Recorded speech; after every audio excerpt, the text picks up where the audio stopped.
Hello.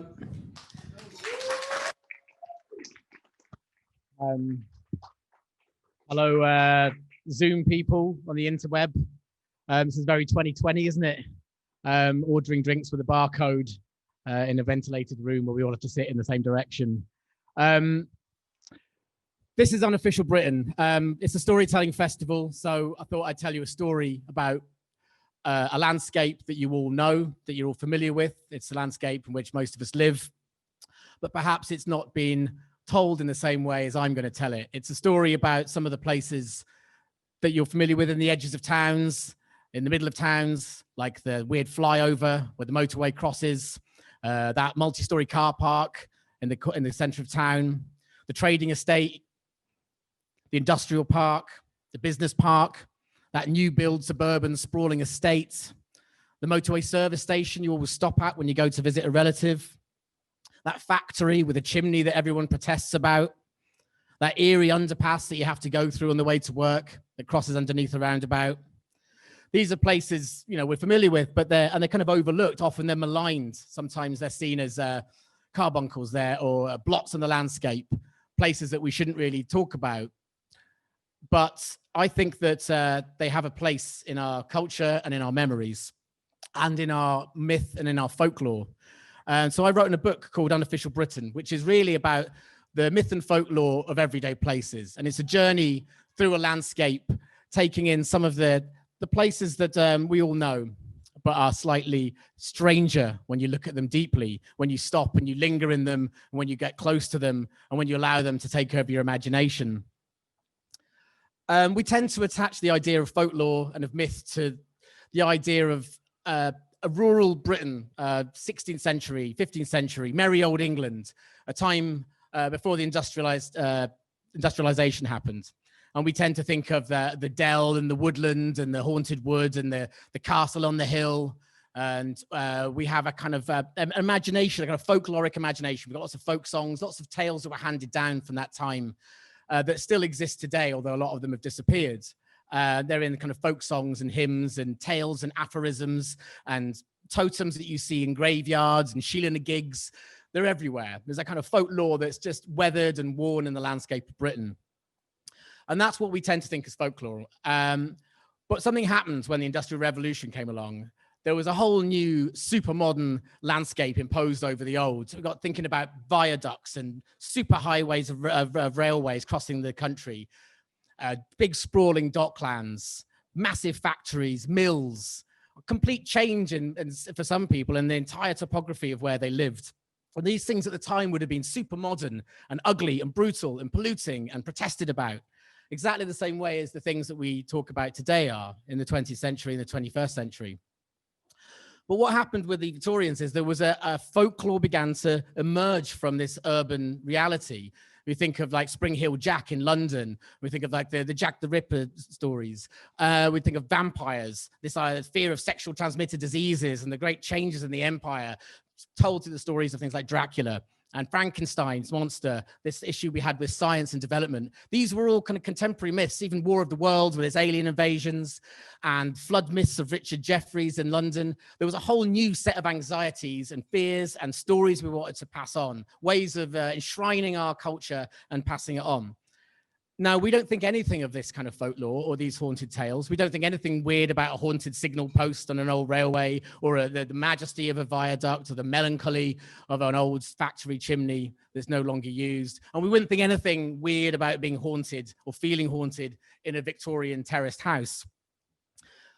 But that was because it's the past, and there's a certain process that's happened that's worn it down and it's ingratiated into the culture that we have, into the folklore. The same thing, I believe, is happening now with pylons and flyovers and motorways and blocks of flats and new developments and shopping centres and car parks. These too have got a kind of getting a haunted feel as they become storied. I'm going to read a bit from the book about this that kind of sets the scene.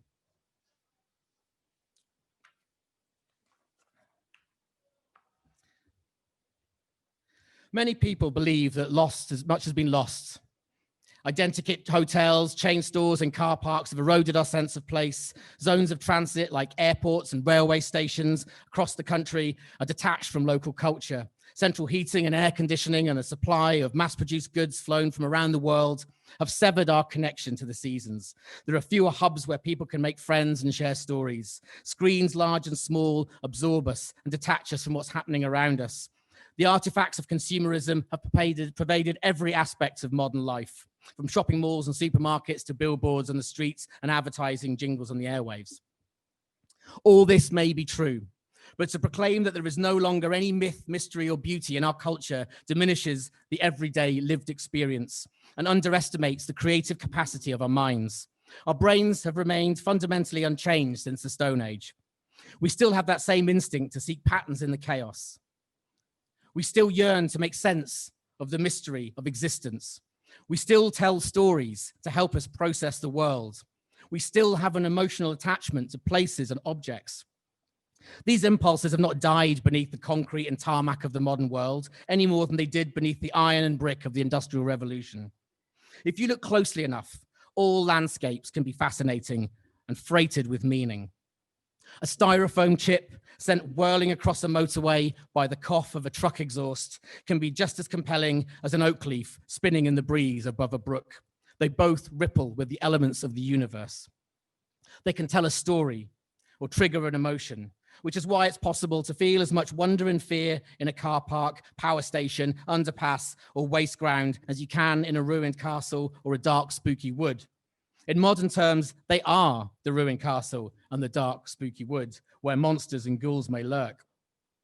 We've existed for over 70 years in a world of motorways, roundabouts, high-rises, cooling towers, malls, and pylons. They're part of a century that's already way behind us, slipping quickly into history. And the structures we think of as modern are in fact analog relics of a bygone era before digital technology, mobile phones, and the internet.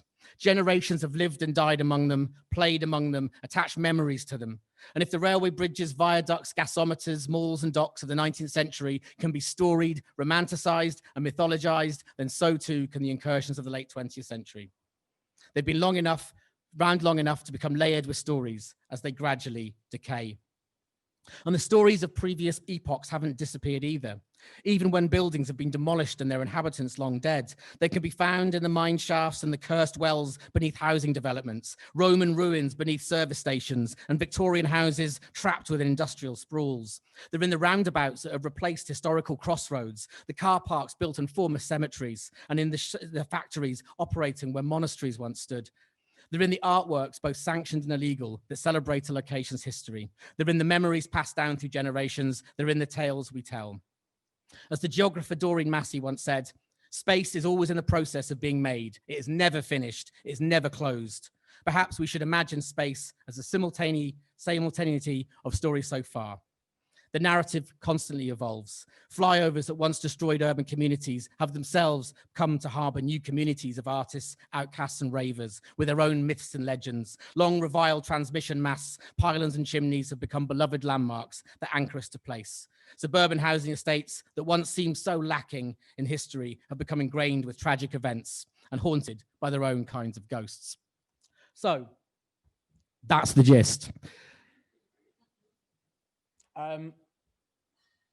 To tell you how it started quickly, in the mid-noughties, I moved to Hackney, near Hackney Marshes, and I started to wander around this landscape of broken industrial, it's a broken industrial heartland of East London, sort of canals and railway bridges and old factories, but also this incredible sort of wildlife, longhorn cattle and geese and migrating birds and parakeets.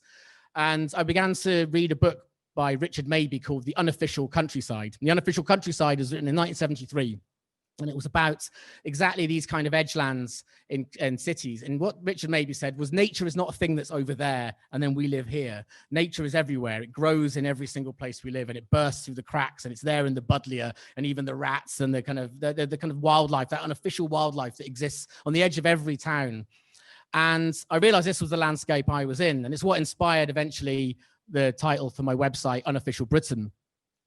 But it wasn't necessarily the nature that I was interested in, whereas Richard Mabey was talking about the nature that flourishes in the edgelands and the cracks through the railways. and the canals and the old factories. I was interested in the human stories that seem to collect in places like the marshes, these legends of a headless bear that wanders Hackney Marsh, weird sightings of saber-toothed tigers, the raves that happened at midnight, the strange kind of dogging going on in the car parks, the kind of subcultures that were there, seeing a kind of two Hasidic Jewish kids in a boat that they made themselves out of a bath, smoking cigarettes, sailing down the Lee. There was all kinds of a lonely businessman walking across the field. There were these sort of fragments of stories, and they had this sort of mythic potential. And I was interested in the way that human stories seem to take root. And one thing particularly caught my imagination, and this was an electricity pylon that was in the old ruined Victorian filter beds. Now, as a kid, I was fascinated with John Christopher and the Tripod trilogy. And I had this idea when I was a kid that these were tripods. These were kind of invaders from an outer space. And I had this real imaginative attachment to pylons. And that was reignited on the Hackney Marshes when I came across this pylon that was stood away from the others, like it had its own identity. And every day I walked past it and I'd take photographs and I'd take this and constantly put it on Twitter or whatever I was on at the time.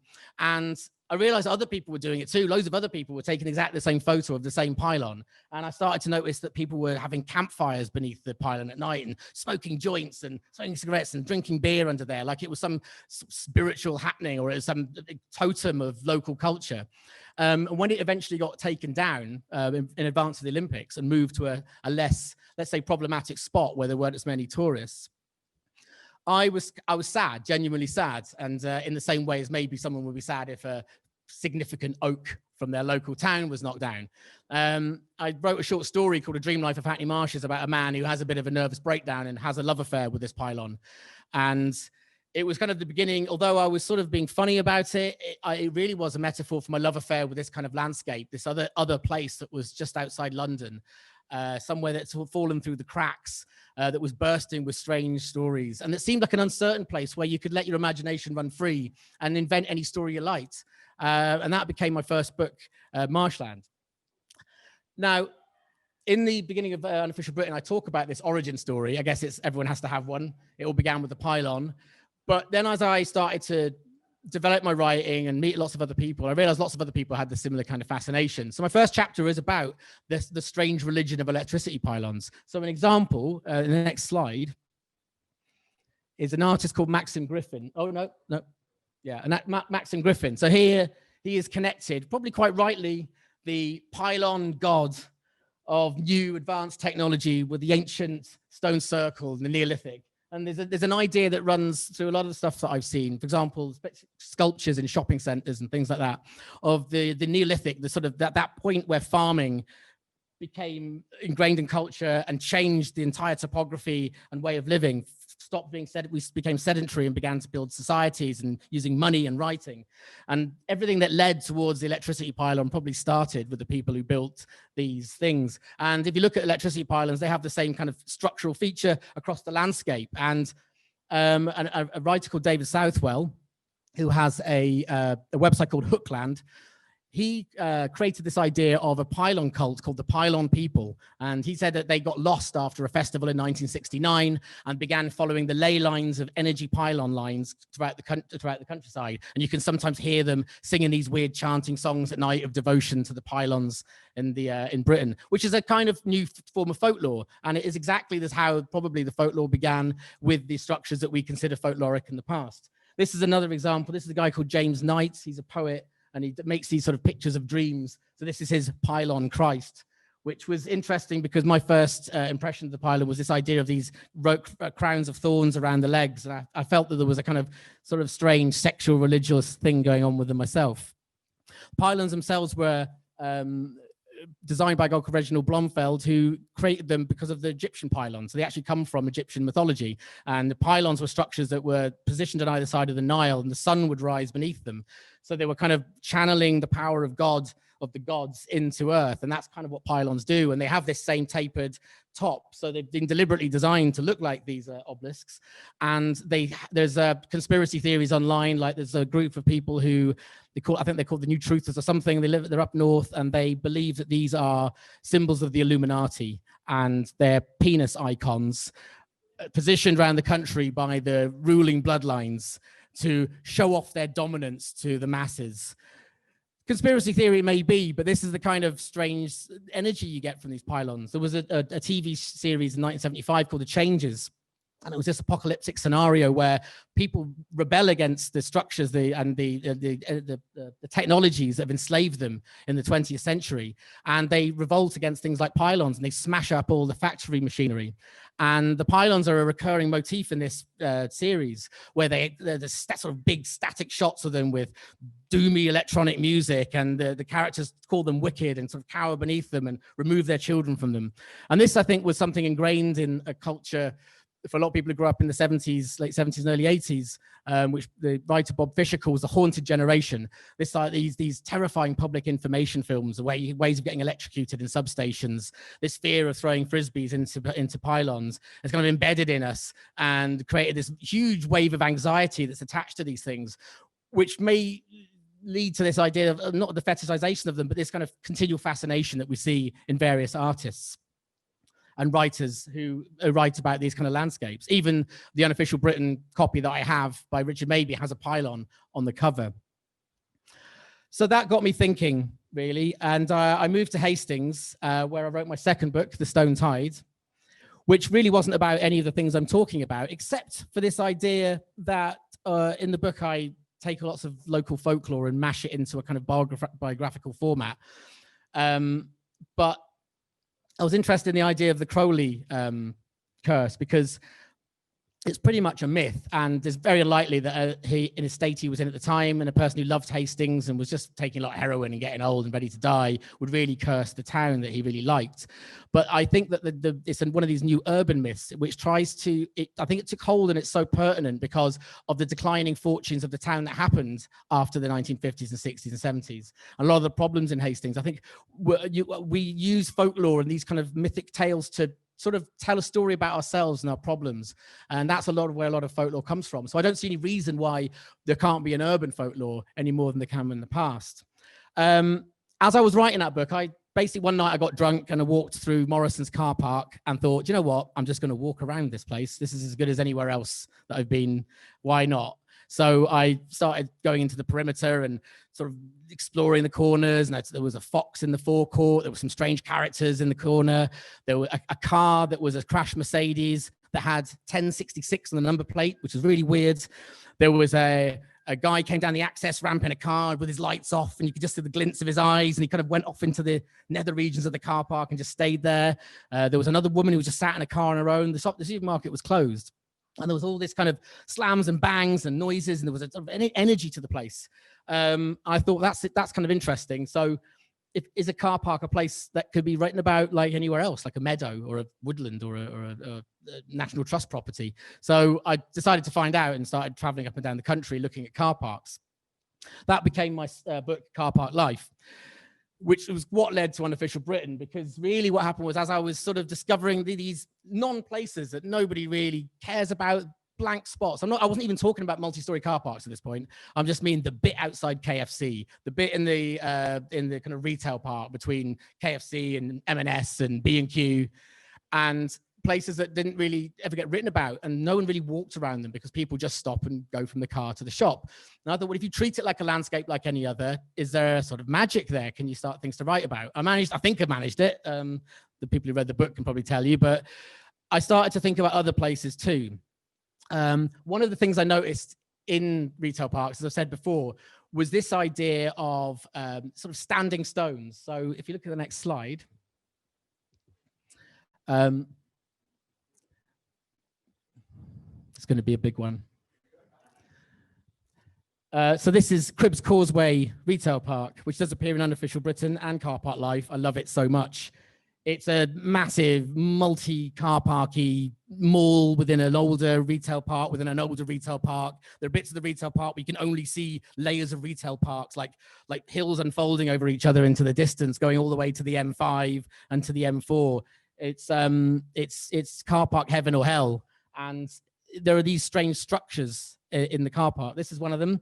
It's a standing stone. It's kind of beginning of 2001 Space Odyssey, which is what kind of these things look like. This is a picture I took at Leighton Mills Retail Park.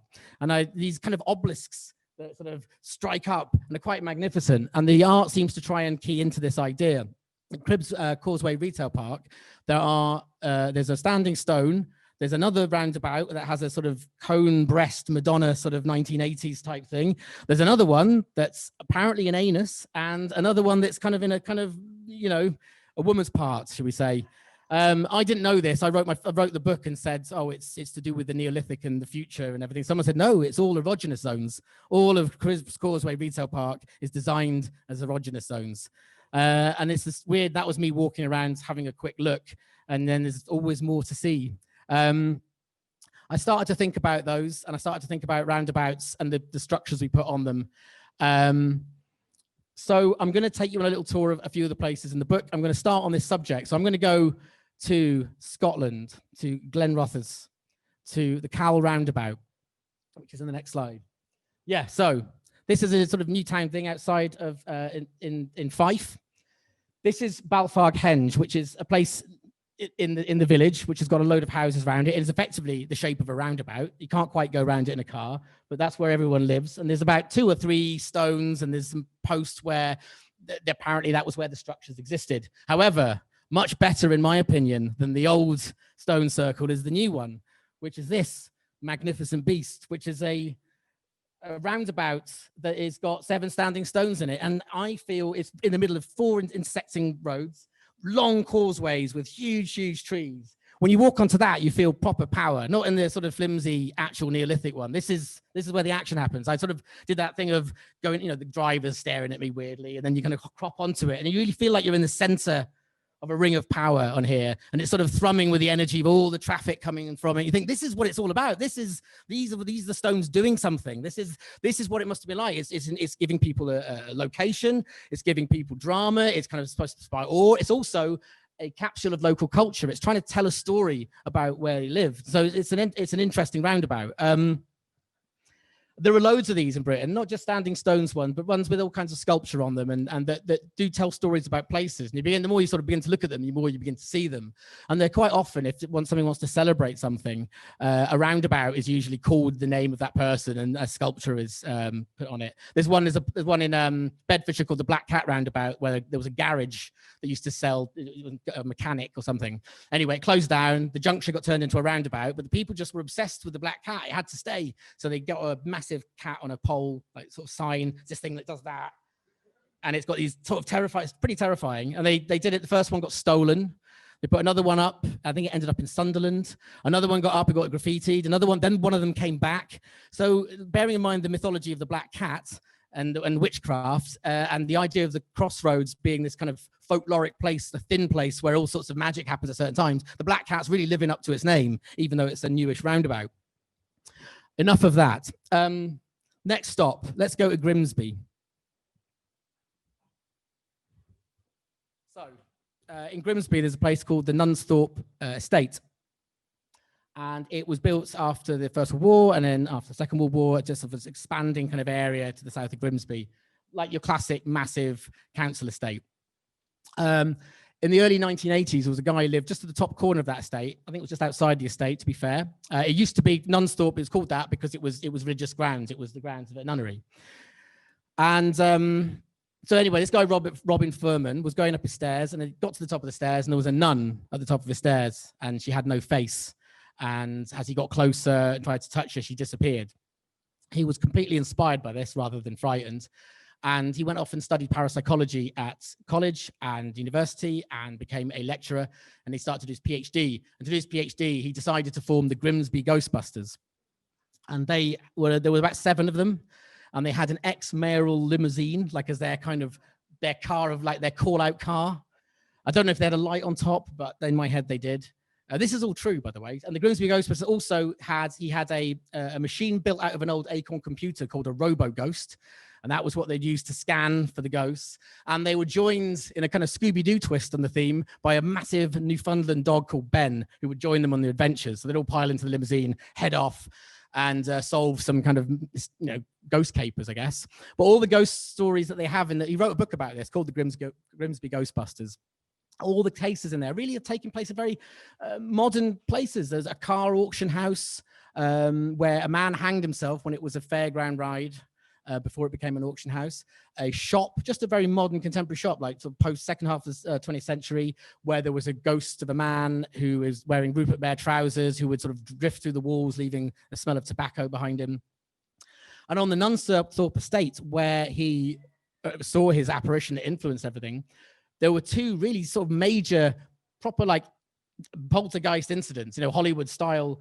One was the Black Monk with the sort of spikes around his neck and red eyes, and he terrorized some family to the point where they needed moved out. There was another ghost. He wasn't a monk. I think he had OCD.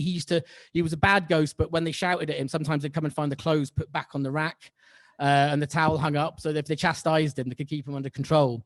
And I began to think about that housing estate, and to think about the idea that a lot of our places that we live are built on these sites of historical significance. A lot of the overspill estates were built on places that were something else at one time. Never mind in recorded history, God knows what kind of ghosts extend back towards prehistory. So that's one of the common features in Britain. And a lot of these stories of ghosts, it tends to be, there's one in Pontefract in Yorkshire, and it was another monk that terrorized his family. This was a much more famous one. In fact, the house is still there as a tourist attraction. You can go and stay in it overnight. But it had some serious, at one point, the girl was dragged up the stairs by a neck. And this was apparently above an area where there was a well in which the monk had been thrown after he'd been, I think, hanged after assaulting a young girl or something like that. So there's a lot of these sort of stories, but also I began to think about estates and houses and these kind of new build houses themselves as being intrinsically haunted just by the fact of our existence of them since the 1930s, 40s, and 50s. It doesn't take long for a house to become ingrained with whatever it is, whether it's some kid's sexual awakening, or it's a drama, a divorce, or a murder, or a sad death. They become ingrained with our stories. So that's another chapter of the book. Let's move on to factories. So the next slide is me. That's me and my brother in the 80s in Glossop in Derbyshire. And that chimney behind is the chimney of the ferroalloys factory. And that chimney was a totem to me. It was everything. We just lived yards from where we're playing there. And that factory was Glossop to me. You could see it coming in from the hills. It was a contentious chimney because it was polluting the town. It stank sometimes. It was this really sulfuric, cheesy stench would totally drench the town, you'd have to stay inside and close the doors. But I loved it, and it was a thing that was entwined in my memories of the place. And it was weird. It was only 3 years old when we moved there, but you're a young kid. You think things have been there all the time. You don't really think about how new or old something is. You haven't learned to have that kind of prejudice yet about the natural and the unnatural and the authentic and the inauthentic. They're just things that exist, and you become used to them, and you become the chimney on the skyline is the chimney on the skyline. It looked like a rocket, a space rocket, and it had this black sort of snaky swirl up it, and nearby is the snake, and just in the distance there is the Snake Pass. And I thought the Snake Pass and the snaky thing were all part of the same strange folkloric story. And so that chimney was really important to me. When I went back 4 or 5 years ago, it wasn't there. And it was a really strange thing to feel a kind of blank spot in your memory, like some hole had been ripped in my memory and in my childhood, like something had disappeared. And began to think about how a lot of the structures that we at first protest and get angry about, whether we like it or not, ingratiate themselves, and through the persistence in time, they become important. And when they go, they can be as lamented as they were protested when they first arrived. Which is the next one, which was also is still a very contentious part of Britain, and it is the underpass through Junction 3 of M32 in Bristol. This is it's a motorway junction where the motorway comes like a trench. It was it's like a link road that went right through the city and totally tore apart the communities that lived there. There were basically two sides of this multicultural community now lived across from a treacherous concrete river. And that was it. Everything withered away on either side, and all the problems that Bristol had in that area around St. Paul's in the 1980s sort of stemmed from this kind of problem. And to this day, it's still a kind of heavily polluted, noisy, and dangerous place. However, it is also this weird sanctuary. So when you go through the underpass into the middle, there's this bit of greenery with daffodils, and there's a shrine that's got nuts and offerings and things bolted on it. And this is constantly updated by the locals and added to and taken away. I discovered this just by chance. So I didn't choose this junction because I thought, oh, I've heard it's got weird folkloric shrines in the middle of it. I genuinely took a walk to a junction and that was it.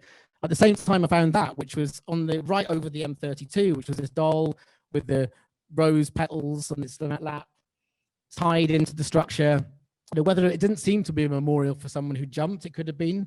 But it was a very strange thing to see there amongst with the shrine and then this standing stone. So here it comes again, more of these sort of throwbacks to the Neolithic. This one appeared here. When I went back to this, I took this on the second trip after I'd written the book.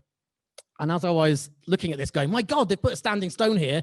I've just, because I had this idea of the round of the junction being like a Neolithic circle thing, like a Stonehenge, because it's this circular thing with offerings in it, where people come from different routes for some reason. I mean, archaeologists in the future aren't going to know, are they, that it was just above the motorway? They're going to think, what drew people to this important, imposing circle in the middle of the city?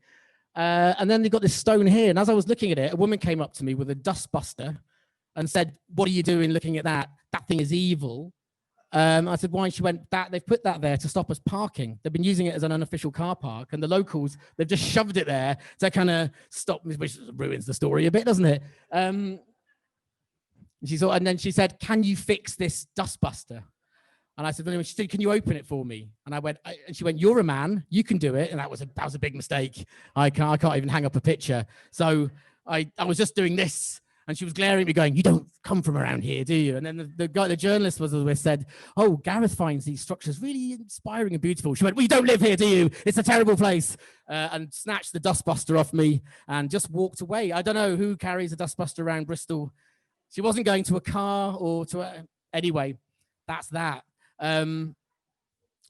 If you could go to the next one, on that same trip, I then discovered these book recommendations inside the underpass. This is B. Manley Hall. He was an author, lecturer, astrologer, and mystic, best known for his 1928 work, The Secret Teaching of All Ages. And there's Arnold Ehret, who's a German naturopath and alternative health educator, best known for the, I'm going to try this, muscle-less, it's a mucusless diet healing system. Why in the underpass? But this seems to be the thing with junction 3 of M32. It's a ton of tiny, crappy junction, but it's full of stuff. And it's contentious, and it's still inflaming passions, and people walk through it without realizing it's a hotbed of occult and drug dealing and anger. So go there. Next up, right, we're getting to the hard stuff now. Right, we're going to go to Scotland, and we're going to go to visit the Catman. So this guy is a crypto-human. So he doesn't really exist, or does he? There's a picture of him, so you think he does, but nobody really knows for sure. So Greenock is this industrial part on the Forth of Clyde, an old town that was really important, obviously, during the war and industrial place, made torpedoes, had a huge role to play from the Victorian times onwards, but then fell into hard times in the 60s and 70s. The story goes that suddenly people started to see this figure leap out from the alleyways when they were coming back from the pub, like a Spring Hill Jack, but in Greenock near Glasgow. And he would sort of frighten people, and people would tell him, watch out for the Catman, and they tell kids, warn kids away from him. Anyway, that was going on for about 20 or 30 years, and it was just a sort of local thing. But then suddenly people started to take photographs of him, and so you get these weird sightings. This is him in the industrial estate, peeking out from under a bus with a rat in his mouth. Now, the Catman, a Catman in the time of the docks, when the docks were thriving, a Catman's job, he was effectively a homeless person, or a person, maybe a troubled person, whose job it was, effectively, unofficially, to look after the cats that would kill the rats to keep the rat population down. One theory is, like one of those Japanese soldiers who's kind of left fighting years after, doesn't know the war is over, he is still doing his Catman thing, even though basically the docks are kind of leisure centres and Morrison's, and there's not as much industry there anymore, certainly none of the sort of shipbuilding he would have known about. But he's sort of retreated into this industrial estate, this sort of retail industrial estate called the Dellingbourne estate. And he lives in an alleyway, and people, the teenagers, this is the estate. I went in search of Catman to this estate. If you do the next slide, you can see the alleyway where he lives. That's the alleyway. This is where all the teenagers come to feed Catman. Most of these photos are taken around here. They come and feed. There's video footage of it. They feed him like rats and things. And I found some bags of offerings that were there. The council obviously were worried about, if there's a man, this is his man in trouble. One theory was a Russian soldier who got his jaw broken, leapt overboard, swam to Greenock, clambered into the thing, and then just scuttled into the alleyways where he lived out his life. And he can't speak because of his broken jaw. But the locals try and sort of tease him out, and it's mainly the kids. But is he real? I don't know. Is it an all elaborate prank? The councillor and the local authorities say we've searched for him. He doesn't exist. He is a urban myth, is what they say. But he somehow exists in these YouTube videos, and he exists in the imaginations of the people, and that's kind of what's important to me. Especially because, again, it tells a story about the industrial decline in this place. It feels like, so this was the same place that Captain Kidd came from. And Captain Kidd, the mythical pirate who was, we always think Captain Kidd on Buccaneer on the High Seas. In fact, Captain Kidd was manipulated by the authorities in Britain. He was employed by the government to go and steal. And then when they changed the law, they left him on the wrong side of the law, and they literally left him to hang to rot in London on a gibbet. In a way, Catman has a similar story to tell about the decline of industry, in which we left the authorities and the powers that be in the British economy left behind people like this to forage for themselves. This is his lair.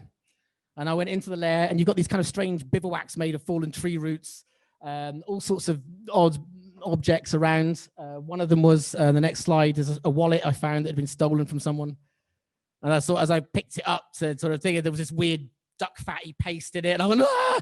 And I was sort of like, and I heard a crack in the thing, and I was like shitting myself. And it was like, I thought, it's like I'm stalking the Yeti, but I'm in an industrial estate in Greenock.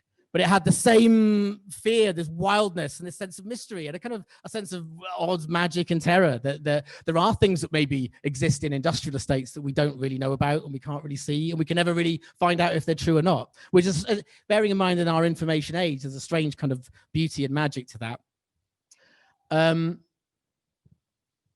Yeah, there's actually a film called Catman's Greenock. So as I came out of Catman's lair, I just suddenly saw Catman written on the wall. It's a sort of fly poster for a film. It's worth watching. The next stop, got 2 more stops to take you on. Final one is, penultimate one is the multi-story car park in Wrexham. So this is where my dad comes from. And this is a magnificent multi-story built in the center of town on the site of an old church. And they'd rather than just demolish the church and cover it over, they fused it with the church. And the church rises from the front of the concrete structure. The church is the multi-story, is the shopping centre, is the church, is the shopping centre. Parking tariffs applied. Praise be. And if you go inside, you have these upside down satanic crosses. So there's obviously 2 sides to the story. There's the religious side, and then within the car park, the rules change. This is the darker place where you have kind of, I found quite a few pentangles and things like that in this area. Here we see the car park creeping decay. A lot of these multi-stories are by no means new anymore, and they are falling apart under the weight of their own being, and all sorts of ooze and strange sticky substances everywhere, and algae and lichen and all sorts of fading, crumbling beauty. And they are, in the book I discuss how multi-stories kind of, to me, when I'm walking around them, feel like wandering through old sort of eroded castles. There's an outpost, like a Norman castle in every town or in every city. There's this kind of idea of the multi-story being these outposts that are kind of worn and are becoming these emblems of a kind of past culture. I guess an automobile age that's dying in the Anthropocene. And maybe one day all we'll have is these sort of worn reminders of the car age. Talking of which, the final chapter of the book is all about the M6, which is my favorite motorway. And the motorway, I think, is often described as an unplace, which means, or a non-place, a place without identity that doesn't have its own intrinsic kind of culture, that isn't linked in with time and space. You could be anywhere. You can be anywhere in an airport, can't you? I'm not so sure about the M6 because, or any motorway in Britain. It's full of, for me, it's resonant with memories of driving to Scotland from Manchester and also from when we lived in Shropshire. It's also resonant from plenty of trips up to see friends up in Scotland. It's also resonant from every kind of road trip, that feeling from a kid of the light slicing through the car, seeing the names of the signs, but also each service station, the favorite service stations that you stop at that are kind of ingrained in your memory. Also, the landscape is extraordinary. It goes from this sort of spaghetti junction city landscape right through the Midlands for these sort of ancient kind of, apparently the middle section of the M6 is the most haunted stretch of road in Britain. So, you know, the M6 road, the motorway is the most haunted, more haunted than any of the kind of crooked old nooks. The M6 is fully, because it barrels over so many landscapes and battlegrounds. And then it gets up to the north, where it suddenly turns into this incredible meandering, glorious sort of flight through the mountains, where the road falls away to the side and the train comes shooting past you. So I decided to go for a few days on the M6 and just live on it, because we often go on motorways to go somewhere. And I thought, why not just go to the M6? So that's all in the book, but I'm going to do one of the favorite parts of the M6. I think for most people, if you look at Instagram or something, is next slide, Fortin Services in Lancaster, which has got the iconic hexagonal tower built by the Top Rank organization in the 60s, who were gunning for this futuristic lounge dining over the motorway kind of a vibe. Hilton Park was one of them. It's the next one on from that, I think. Hilton Park was one of them. It was at a sort of lower kind of rooftop restaurant, but Fortin has the major one. Have we got it? No, it's a big tower. It looks like a spaceship, which is an urban myth that it was closed down because it looked so much like a spaceship that it would distract drivers.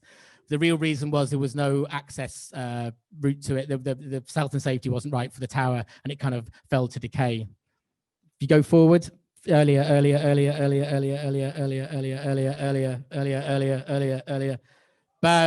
bang.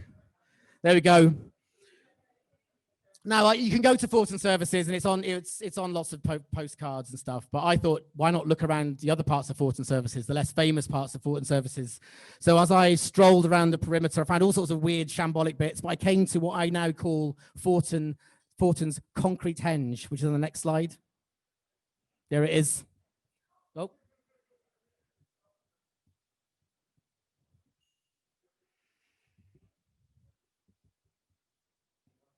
All right.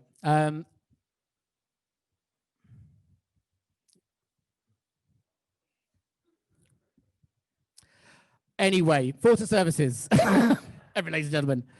There we go. So this is it. This is an unexplained thing. It's just on the perimeter. No one's really walking around there taking photos for Instagram. But if you go there, I think it's still there. You got this magnificent, it's in a enclosure that's been really seriously locked in. So it's got high fences, bolts and padlocks, and a kind of one of those barbed wire things that stops you getting in or out. But in it are 3 blocks of concrete covered in moss, and this sort of litter that I assume can only have blown in. Otherwise, there's some kind of picnic that happens there, maybe annually or something. And I thought, what is this doing here? Why is it here? Isn't it amazing you can go to a place like a first service station, just find something, go, I've got nothing. I don't know what it is. I put it on Twitter and no one seemed to be able to help me. Then as I walked on past this, I eventually came to the perimeter near the Premier Inn, where I discovered most service stations are completely sealed from the countryside. It's like you're in the service station, you're not going anywhere. It's the motorway prices, motorway law. But in Fortin, you just walk over this and then next slide, you're here.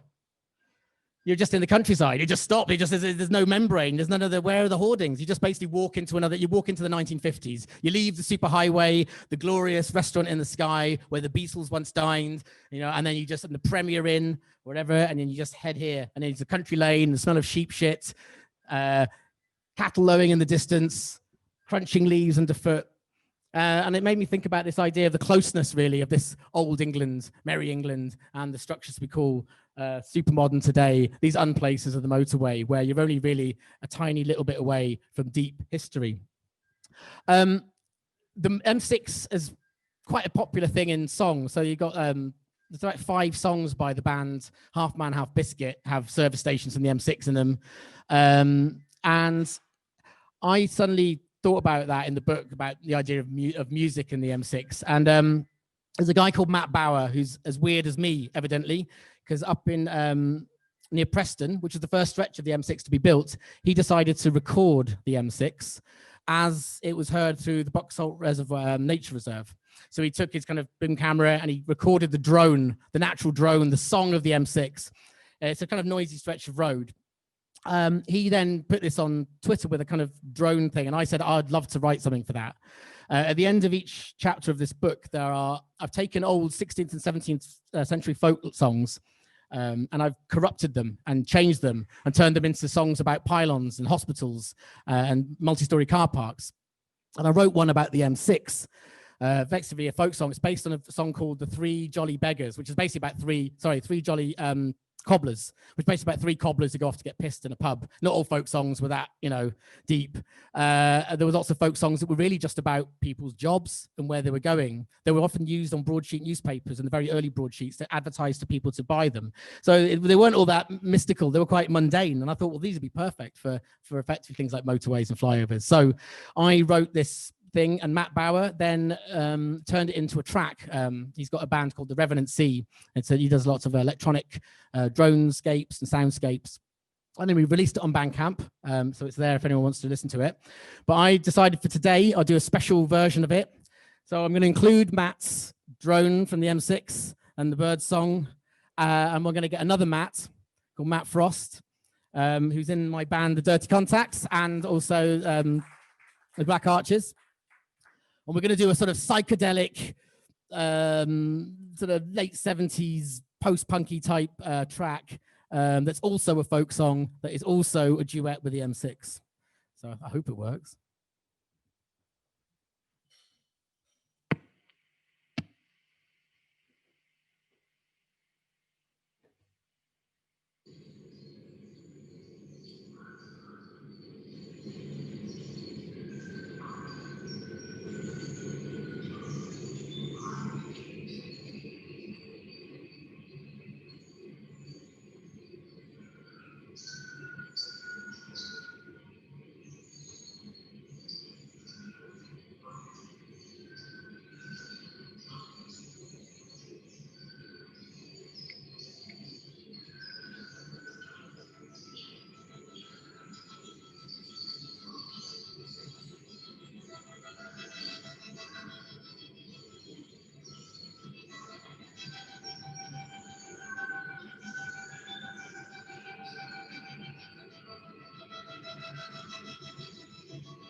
of the north go we.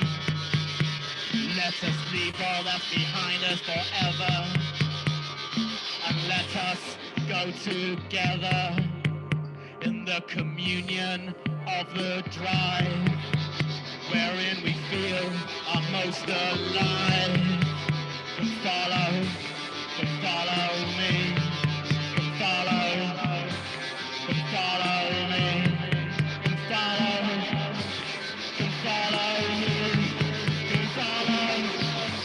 Come follow me.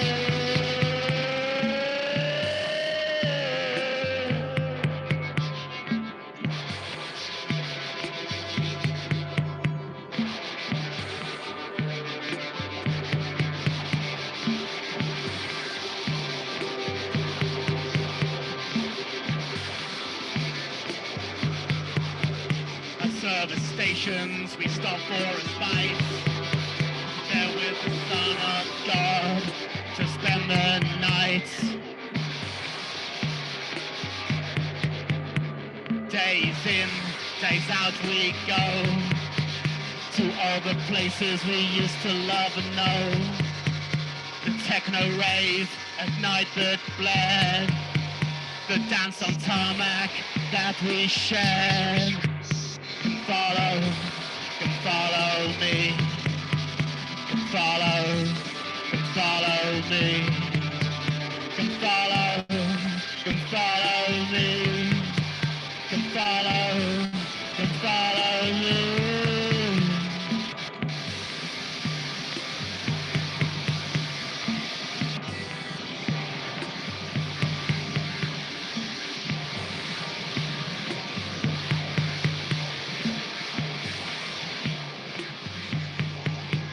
Whatever aims we do intend, the motorway comes to an end.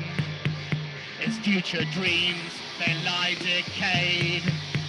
Its traffic by congestion stayed. But the ghosts don't stop their locomotion. Repeat we travellers in our devotion. Come follow me. Come follow me. Come follow me.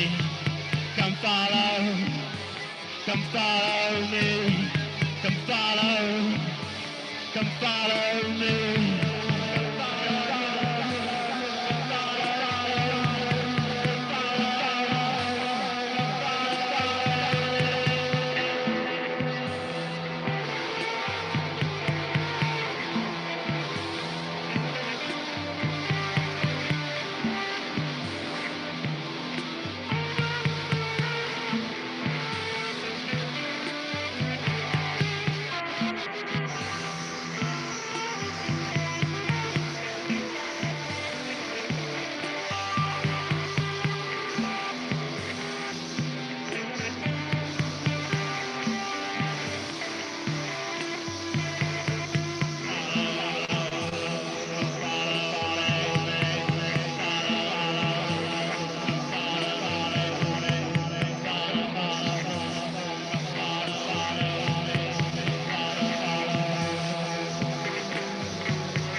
the ghosts don't stop their locomotion or impede we travellers in our devotion. But the ghosts don't stop their locomotion or impede we travellers in our devotion. But the ghosts don't stop their locomotion or impede we travellers in our devotion. But the ghosts don't stop their locomotion or impede we travellers in our devotion.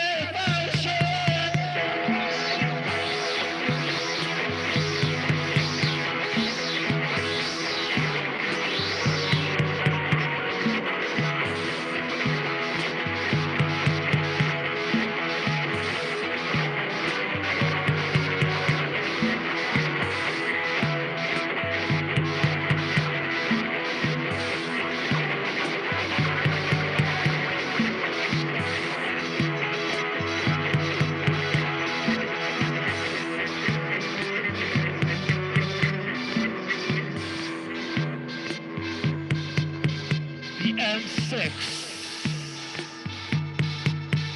The M6. The M6. The M6.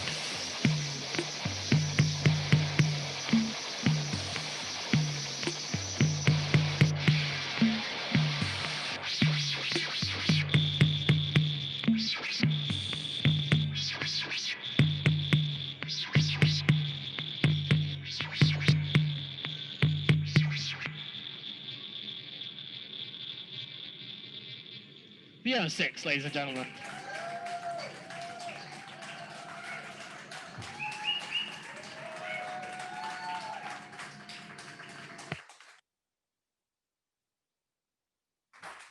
Right, I think that's it. So it's question time, I think. The question, what the hell was that, is not allowed. No, you must look around and just wave to everybody, because you've had, Linda, you've been brilliant. We've been watching you dance. We've been watching you with your, I don't know, some sort of cymbals or bell. And yeah, Ben and Laura with the singing bowl. Nick, you had drums. Simon, you were dancing. It was just amazing. So thank you for joining in. Thank you to Gareth.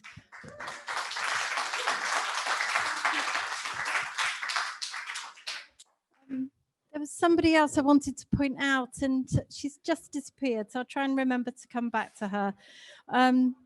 It's interesting, isn't it, trying to do this sort of part live, part Zoom, because, you know, they're missing out because we're in the room, but actually there's been loads of chat going on, and I can't see any of it. So I'm thinking, oh, I really want to see what they're saying as well. So you've had two very different audiences at the same time. It's Thanks everyone for coming or watching. Yeah. So we're going to take some questions now. Shall we start in the room? Anybody with a question? No? Or somebody on... I've covered it all, obviously. Somebody on Zoom with a question?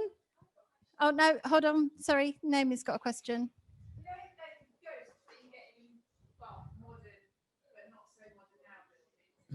Hold on, because I've got to repeat it. So, you know the ghosts that you get in sort of modern... The ghosts you get these days. These days.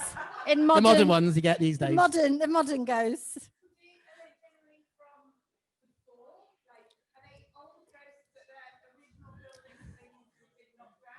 So are the old ghosts from before and new? Both. So you've got ghosts from the landscapes that are overlaid. These new places have been overlaid on. So in Glasgow's Dundee, or Bell, I can't remember it. There's one in Dundee. It's multi-story, and that was built in a burial ground. And the graves are actually still visible. They've moved the gravestones to the side. So basically all around, you can see these gravestones. And it's haunted by a ghost of a small child who cries at night, and they think they know which grave hers is as well. So that's an example of that happening.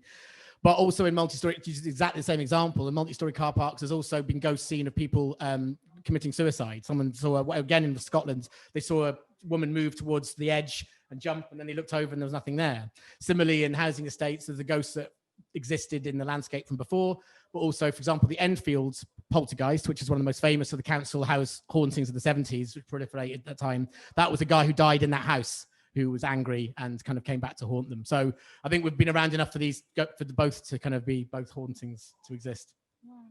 Thank you. I'm going to ask for questions from Zoom. If I don't know how we call them in, Dan. Yep, you can put your hand up, and then we'll put you up to full screen so that we can see you and enable you to put your mic on, so you can ask your own question. Is that right? Has anybody got their hand up, Dan? Sorry, I can't actually see. Laura. Hello. So I'll make myself full screen as well. Yep. Hello. So we've heard a lot about ghosts, and I thought it was fitting with your question about ghosts. What's your best advice for dealing with a ghost should you encounter it? Because I've got, if you berate them, they might fold your clothes, which is a very handy tip. Despite me writing about them, I've never really met one, so I've got no advice. But so I can only talk about characters in the book. So Robin Furman's solution was to use rings of power. So the old classic kind of salt circles, and also he uses sigils and other magic symbols. And his theory was that ghosts don't exist, even though he was a ghost hunter. His theory was that they were thought forms. So what happened was the emotional energies in the house were creating objective reality creatures or beings that were then haunting them. So they were actually coming from the people themselves. And all he needed to do was kind of convince the person who was having the haunting that he'd broken the spell. And by doing that, it kind of released them from the spell themselves. So it's a kind of psychological trick, but using all the objects of magic in order to do it as well. Thank you. Any questions in the room? Going to come back into the room. Yes. Robin, I know. Sorry. I have to repeat your question though, because Zoom can't hear you. Have your explorations of these edge places taken you anywhere unexpected in yourself? Can you repeat the question? Yeah, so have these places taken me unexpected myself? Yeah, well, the whole, the marshland in particular was where it all happened. It totally changed me. So I was one of these people who just got on buses and just went to down all the familiar routes. I call them the holloways of our lives, just these places that you just continue to go. That's the way I go to that place. That's the shortcut. That's the tube train I take. And it was when I went to the marshland, had this there was this fragmented, strange Alice in Wonderland place where you could just go, I'll just go down, there's a break in the fence, I'll just go in here. I'd suddenly find myself in an extraordinary railway siding with a kind of strange, like a sort of gutted rabbit, or in one case, a load of guys naked hanging from a tree, which was kind of strange. And so just finding these extraordinary places, but then that began to make me think about why I was so excited going through these places. And I realized that I'd had this childhood fascination with these places that had been left latent. We get old and we kind of, our adult lives, we throw away play and playful and childish things.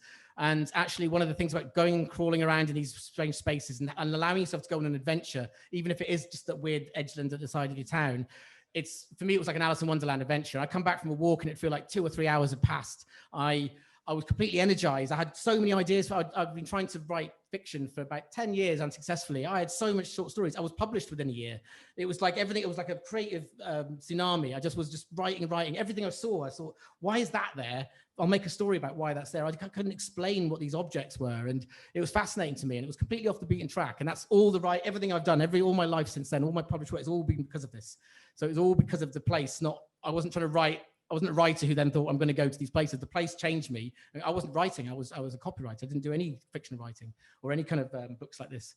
And then it just started coming. And every time I explore one of these places, I get a new idea. So the Stone Tide led to the car park life, and the car park life led to Unofficial Britain. If you just keep going and allowing these places to kind of seep into you, amazing things can happen to your imagination. And I think it just keeps that childlike wonder, which is why I filled them with ghosts and monsters, because it's kind of the stuff I was interested in when I was a kid.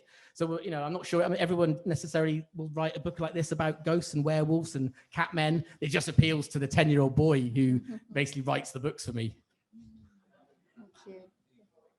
Sorry, Lou. Yeah. So, Lou, I think you've got a question. Hello, can everyone hear me? Yeah, go.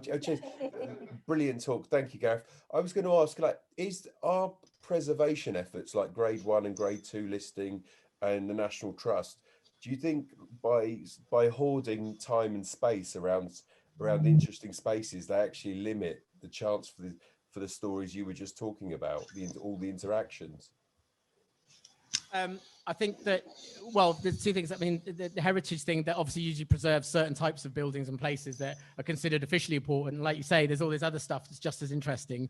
But when, if you then begin to sort of, in Hackney Marshes, they began to kind of take the edgeland and make it like a park. And as soon as they started to do that, it changed the very nature of it. Like you say, I think sometimes whenever something gets discovered, you almost have to move to the next edge.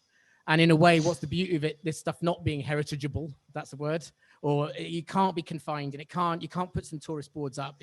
There's no official story because it's all local legends and your own interpretation. So these kind of nebulous spaces, and if they do get kind of parked up and turned into a heritage site, you just move to the next weird space, I think. And I think the job is to keep hunting and finding these things fascinating.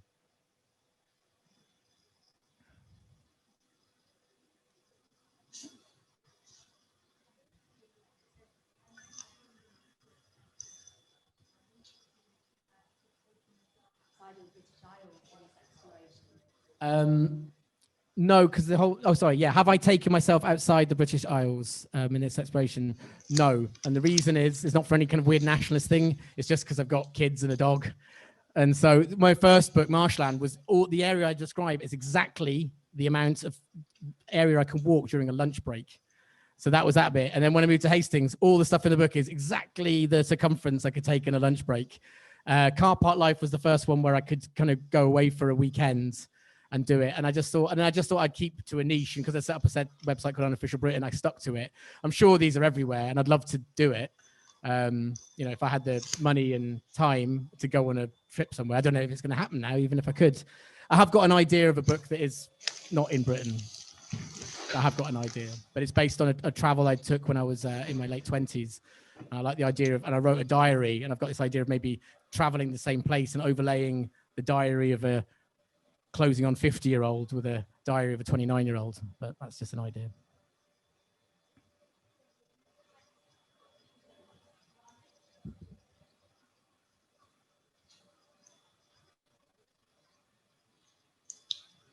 Hi, Gareth. Can everyone hear me? Yep. Yeah. Quickly to say, it's a great book, as are all your previous ones. I was wondering if you think that lockdown has actually been a benefit to the discovery and understanding of the sorts of places that you're describing, because a lot of people, rather than going to the national parks or going to some official tourist attraction, they've now actually been visiting their local areas and wandering around the underpasses and under the railway arches and under the motorway viaducts. And I think a lot of people are actually gaining a bit more appreciation for some of the types of edgeland places that you describe in your book because of lockdown. So I wonder what your thoughts would be on that. I think so. I noticed it on social media where that loads of people were doing that. And lots of people, even people who actually wrote about places or archaeologists or people who did this for a living, had forgotten to kind of look close to home. One of the things is even people who are landscape writers, we tend to just go to a place rather than look around where we live. And of course, we were all forced to. So there was this, I guess, a big grand psychogeographical experiment where everyone was like I was with my dog when the kids were little. The only circumference you could walk was however long you could do. I don't know what the time limit was, but there was a certain amount of time. And I kind of, as a lot of people who write about landscape would probably impose that on themselves as a technique, as a kind of strategy for writing. I think it's worth doing. And I think hopefully a lot of people, for all the shit that this is, if there is a silver lining, maybe there is a rediscovery of what we have around us. And the fact that sometimes you can just go for a walk and it's not an entitled thing. You don't have to have a lot of money or even time. It can just be your route to work and I think that is important, that people realize that there is magic everywhere. And it's fun just to even just go to your local supermarket car park and see if you can find anything there. There's no reason why not. And I hope that's one of the aims of my books. It's a little bit to try and inspire people to do that. In the room. No questions on Zoom. Sorry, Giles. I wonder when you talk about these things like highlights.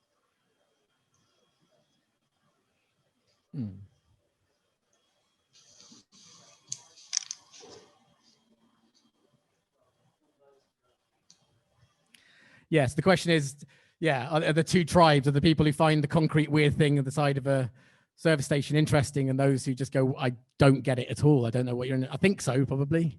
I think, but that's kind of the joy of it a little bit, because it's a little bit niche, and it's the joy of having. It's a bit like when you find a really obscure band that when you're a kid and it's yours. So everyone can have Fortin's Tower, the Pennine Tower, but I've got Concrete Henge in the corner.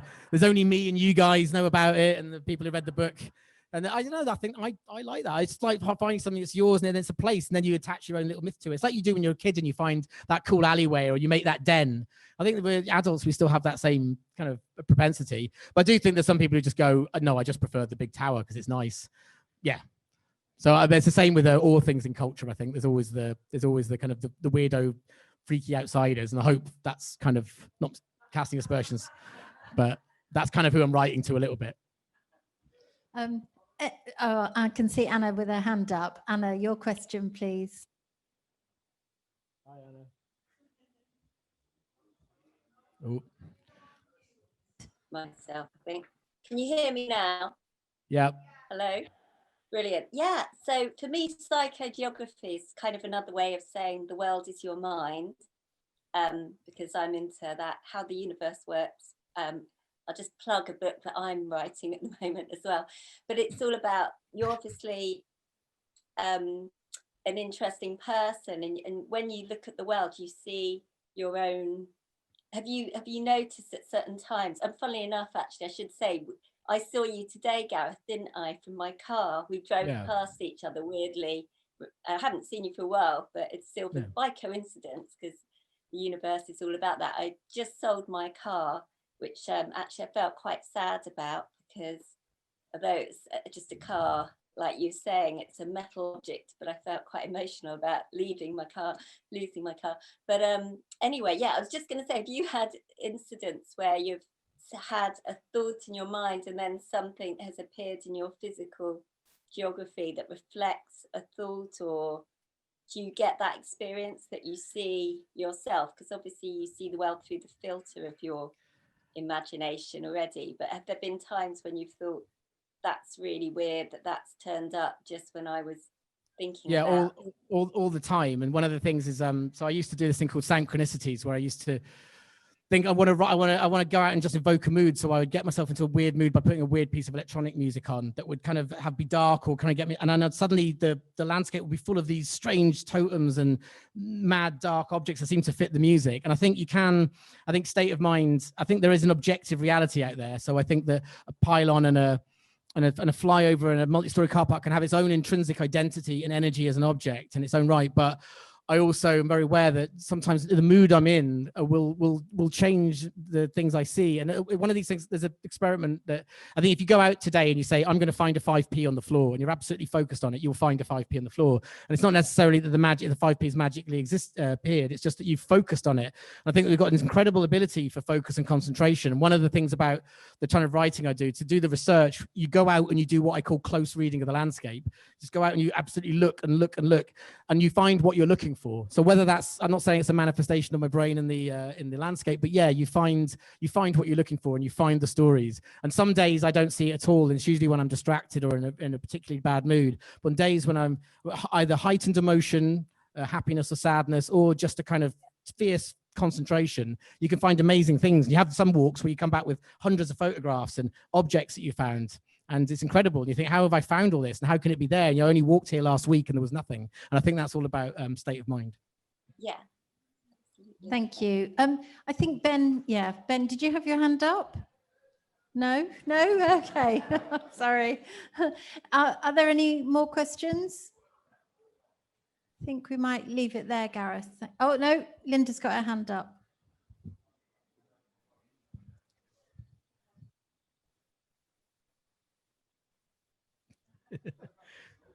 Mute. Okay. You can hear me. Yeah. Can you hear me? Yeah. Yes. Can you hear me? Again. All right. I have followed especially the book that you wrote about the beach town. I'm calling from Wilmington, Delaware, USA. And I started Google Earthing it, and it was so interesting to see it brought it really close. Do you know what I'm saying? I couldn't get the vibe of being there, but I could see by the Google Earth and getting into all the spots. And it was really interesting because when you had mentioned things, then I could just zoom in on it. And technology for once didn't fail me. So thank you. Thank you. That was the Stone Tide, I assume. Is that right? Yeah. Yeah. Oh, hopefully. I think Hastings is a fascinating place. And sometimes a little technique is to actually do that. Go and research a place, but also then just go back and have another look and just go and Google Earth. It's quite. Some people I know in lockdown were going off and I'm just going to take a walk through the Nevada desert, and they go off and they do it. But I think it's quite a fascinating thing now with Google Earth of honing down in places and kind of looking at them. I don't think anything wrong with that. And if you can't get to somewhere, why not just Google it? Other search engines are available. Thank you, Gareth. We'll say a proper thank you in a minute. I want you to hold your book up if you can, please. So we couldn't really have a book stand here today, obviously, because we're trying to follow COVID safety, but printed matter, I think. So if you want to buy it locally, printed matter, I've got copies. Yeah. And if you want to buy it online, the usual evil empires have it. And yeah, bookshops and whatever. Yeah, if you're not in Hastings, bookshop, ask your bookshop. And if not, just get it online. I don't really care where you buy it. I just want people to read it, really. Steal one. No. Thank you, Gareth. I wanted to say thank you to Isolation Station Hastings. We've not sort of had a chance in public before, but we've had a fabulous week. We've learnt lots. They've been great at getting everything together. So we've had a really good time with them. And Laura and Ben have been helping as well, which is how we know them. So it's been really good. Nick actually has a question. That I can't actually. We have one more question from Nick, I believe. You had his hand up for a while. Oh, sorry. No, you're just stretching to the ceiling. Okay. It's just stretching. Last question from Nick. No? I just want to say hi to Gareth. Oh, hi, Nick. Gareth, as usual. Hi, Nick. Hello. That's my friend, Nick. That's not.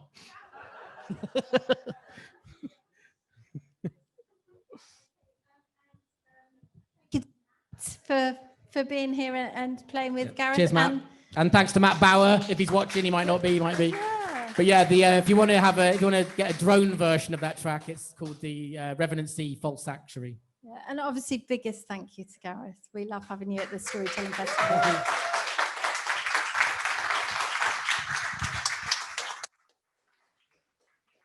Thanks.